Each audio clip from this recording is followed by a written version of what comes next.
Most men think they have a focus problem. They don't. They have an attention problem. And the difference between those two things is the difference between struggling your whole life and finally taking control. Because nobody stole your time. No one walked into your life and took hours out of your day. But something far more dangerous happened. Your attention was taken. Quietly. Gradually. Without you even realizing it. And once your attention was gone, your time followed automatically. That's why you can sit down for hours. Feel like you were working. Feel like you were trying. But at the end of the day, you're not entirely sure what you actually finished. You remember being busy. You remember switching between things. You remember checking, replying, scrolling, thinking. But you don't remember building anything real. That's the part most men ignore. Because this kind of loss doesn't feel like losing. It feels like trying. It feels like effort. It feels like you're doing something. Until the day ends. And there's nothing solid to show for it. And deep down, you know that feeling. That quiet frustration. That sense that you were there physically, but mentally, you were scattered across 10 different places at once. Part of your mind on the task. Part of it thinking about something else. Part of it waiting for the next distraction. And when your attention is divided like that, your results are divided too. Marcus Aurelius once wrote, "The things you think about determine the quality of your mind." But here's what most people never realize. The quality of your thoughts depends on what controls your attention. And right now, for most men, their attention doesn't belong to them. It belongs to whatever pulls the hardest.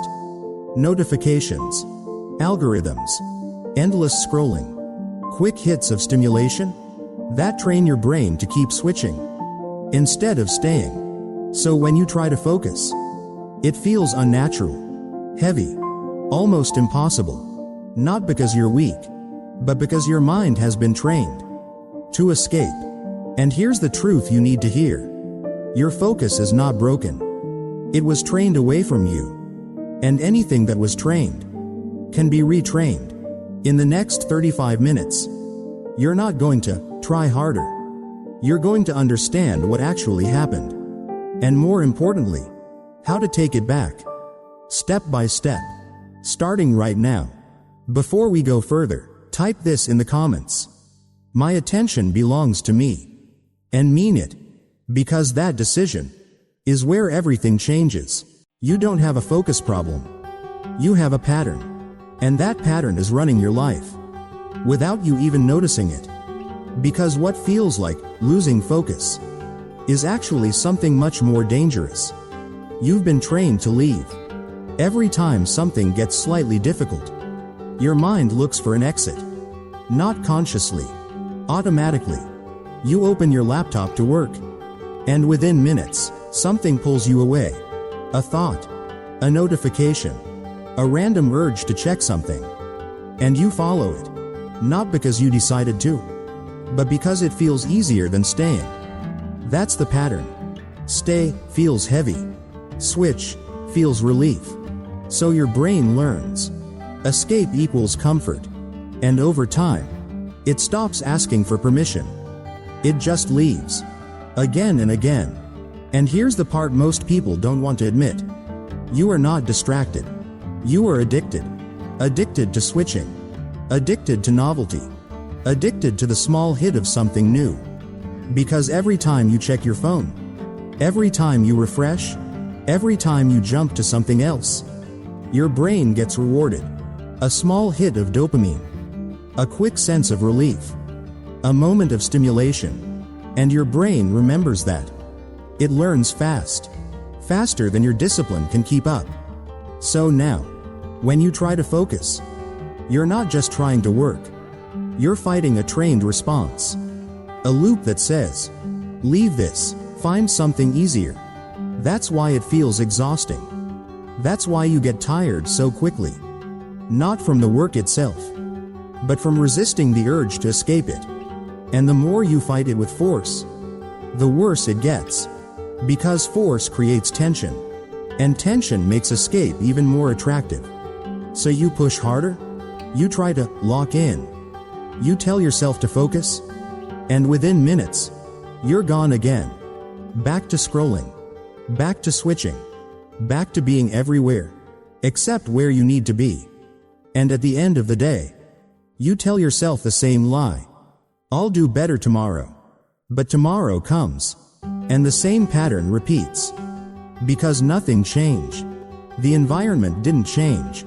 The system didn't change. And most importantly, the pattern didn't change. Seneca said something brutally honest. To be everywhere is to be nowhere. Right now, you're everywhere. Your attention is split across messages, tabs, thoughts, notifications, tiny fragments scattered across your entire day. And when your attention is fragmented, your identity becomes fragmented. You don't feel in control. You don't feel sharp. You don't feel powerful. Because you're not fully anywhere. Just partially everywhere. And partial attention creates partial results. That's why your work feels incomplete. That's why your mind feels tired. That's why you feel like you're always behind, even when you're constantly doing something. Because you're not building. You're reacting, moment to moment, stimulus to stimulus. And here's the truth most people avoid. If you don't break this pattern, it will define your life. Not in one big failure, but in thousands of small ones. Unfinished tasks, missed potential, ideas that never become real, days that feel full, but leave you empty. That's the cost. Not just distraction, but a slow erosion of your ability to do anything that actually matters. And the worst part? It doesn't feel dramatic. It feels normal. Until years pass, and you realize you were never really in control. If this feels uncomfortably accurate, type this below. I see the pattern. Because seeing it is the first time you actually step outside of it. Up to this point, you've been looking at focus the wrong way. You thought it was about effort, about discipline, about forcing yourself to stay. But Stoicism doesn't start with force. It starts with awareness. Because you cannot control what you don't understand. And right now, most men are trying to control their attention without realizing something fundamental. Attention is not neutral. It is directional. It moves constantly toward whatever feels easiest, fastest, most stimulating. That's its default state. So if you don't direct it, something else will. And that something else is almost never aligned with what actually matters in your life. Epictetus said, "You become what you give your attention to, not what you say you care about, not what you plan to do, not what you wish you had time for, what you actually focus on. That's what shapes you, day by day, moment by moment." So look at your attention honestly. Where does it go when you're not controlling it? Does it move toward depth or distraction? Does it stay, or does it constantly escape? Because wherever it goes, that's the direction your life is moving. Slowly, quietly, without asking for permission. And this is where most men lose. Not because they lack intelligence, not because they lack ambition, but because they don't control the direction of their attention. They let it drift from one thing to another, from one impulse to the next, until their entire day becomes reactive. And a reactive mind can never build anything powerful. Marcus Aurelius wrote, "You have power over your mind, not outside events." Most people misunderstand that. They think it means ignoring distractions, blocking everything out, trying to fight the world. But that's not what it means. It means choosing what deserves your attention. And more importantly, choosing what does not. Because control is not about resisting everything. It's about directing something with intention, with clarity, with purpose. Right now, your attention is being pulled by whatever is loudest, fastest, most immediate. But the things that actually matter in your life are none of those things. They are slow, quiet, demanding. They require you to stay when everything inside you wants to leave. And that's where the real shift happens. Not when focus becomes easy, but when you understand this. Staying is a decision, not a feeling. You will not feel like focusing. You will not feel ready. You will not feel motivated. But none of that matters. Because the Stoic doesn't wait for the right feeling. He chooses the right action. Again, and again, and again. And over time, that choice becomes identity. You stop being someone who tries to focus and become someone who directs his attention. That's the difference. And once that shift happens, everything else becomes simpler. Not easy, but clear. You stop asking, how do I stay focused? And start asking, is this worth my attention? That one question changes everything. Because attention is not something you give away casually anymore. It becomes something you invest. Deliberately. Carefully. Like it actually matters. Because it does. Your attention is your life. Where you place it is what you build. So the next time you feel that urge to switch, to escape, to check something, pause for a second and ask yourself, is this worth my attention? And be honest. Because that moment, that small decision, is where control begins. If this hit you, drop this below. I control my attention. Not perfectly, but consciously. That's where it starts. Most men try to fix their focus inside an environment that destroys it. And then they blame themselves. When it doesn't work, they sit down at a desk with 10 unfinished things around them. A laptop full of open tabs. A phone within reach. Notifications waiting. Noise in the background. And then they try to force themselves into deep concentration. That's like trying to stay calm in the middle of a storm. Technically possible, but unnecessarily exhausting. Because here's what you need to understand. Your brain is always reading your environment. Not just what you're looking at. Everything. What's in your peripheral vision? What you can hear? What you can reach without effort? Your brain processes all of it. Constantly. And every unfinished thing around you is sending a signal. Quiet. But persistent. That open tab says, you didn't finish this. That phone says, something might happen. That notification says, you're missing something. That object on your desk says, this needs attention too. None of these signals are loud. But your brain hears every single one. And each one takes a small piece of your focus. On their own, they seem harmless. Together, they create noise. Mental noise. The kind that makes real focus feel heavy. Like you're trying to think clearly, while 10 people are whispering at the same time. That's your current environment.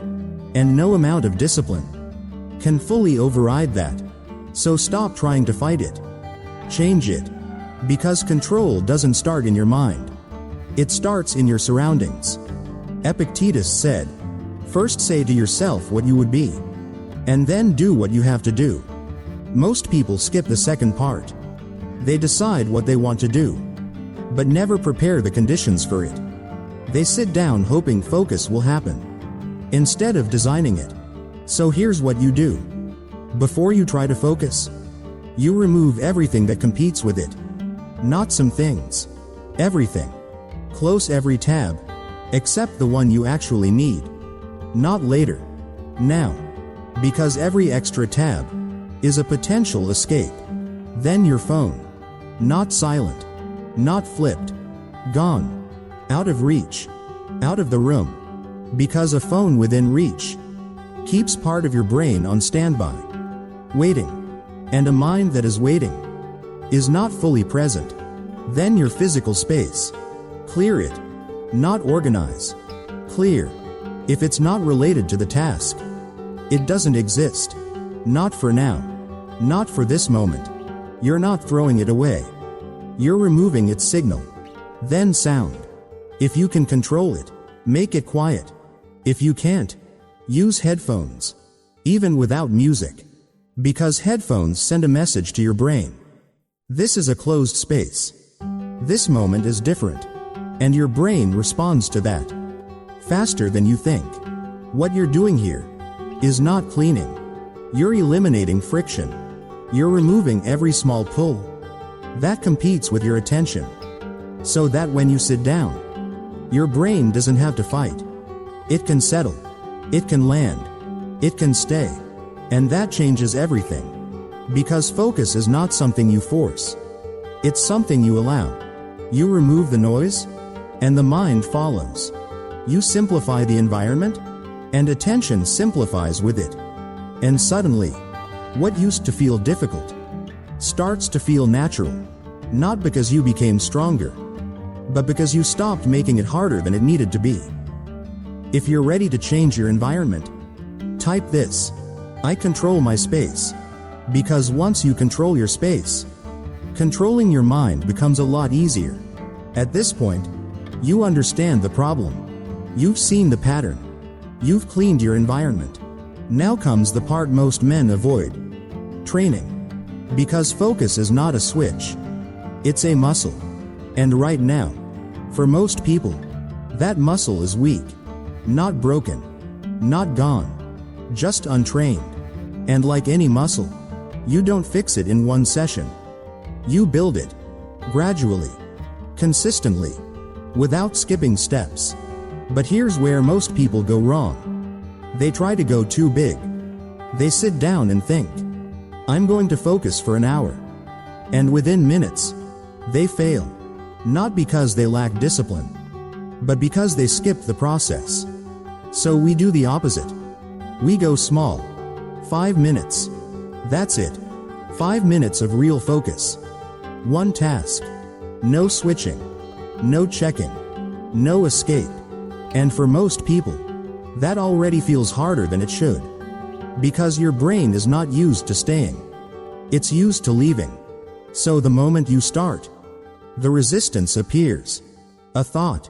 An urge. A random idea. Something that pulls you away. And this is where everything changes. Because this moment, this exact moment, is the training. Not when it's easy. Not when you're locked in. But when you feel the pull to leave. And you choose to stay. That choice is one repetition. That's how focus is built. Not by being perfect, but by returning. Again and again. Your mind drifts. You notice. You bring it back. No frustration. No self-criticism. No, why can't I focus? Just return. Because that return is the exercise. Think about it like this. Every time you follow the distraction, you reinforce the old pattern. But every time you return, you weaken it and build a new one. A stronger one. One where you stay. One where you decide. Instead of reacting. That's the shift. And it doesn't take months. It starts faster than you think. Week 1. 5 minutes feels hard. Week 2. 10 minutes becomes possible. Week 3. You start feeling something new. Momentum. Not forced. Not heavy. Just a quiet ability to stay longer than before. And once that starts, everything changes. Because deep work is not about intensity. It's about duration. How long you can stay without breaking. And that ability is built right here in these small sessions. So don't overcomplicate it. Don't optimize it. Don't try to perfect it. Just start. 5 minutes. Today. Then tomorrow. You do it again. And again. Until it becomes part of who you are. Not something you try. But something you do. Automatically. Like someone who trains every day. Even when they don't feel like it. That's the Stoic approach. Not chasing motivation.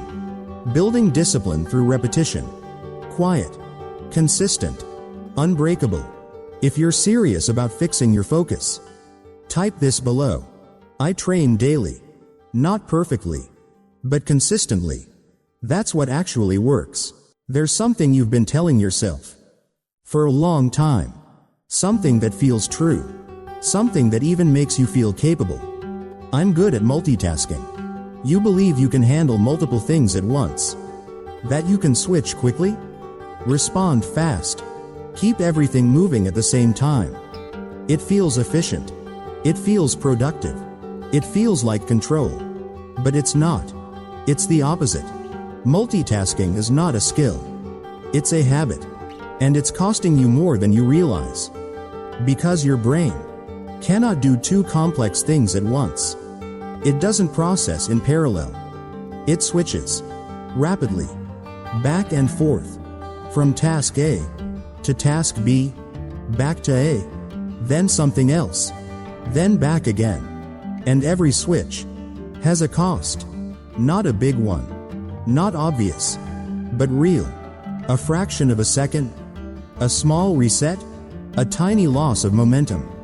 But these small costs add up, over and over, throughout your day, until something strange happens.